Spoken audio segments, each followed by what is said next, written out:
لكم ما هذا طيار من صنعاء ومعه صاحب من اب.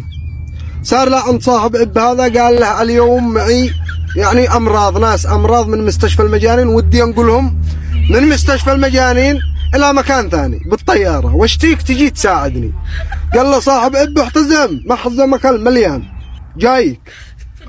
راح معه صاحب اب، طلعوا فوق الطياره، ولما طاروا المجانين جلسوا يصيحوا ويضاربوا ويطلعوا اصوات مزعجه. ضبح الطيار الصنعاني، قال له صاحب اب سرعين هذول المجانين سكتهم، كسروا راسنا صرعونا.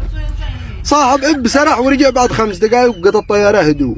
قال له صاحب صنعاء ما شاء الله عليك، والله بهذا السرعه سكتهم. ايش قلت لهم؟ قال ولا حاجه، فتحت لهم الباب يلعبوا خارج.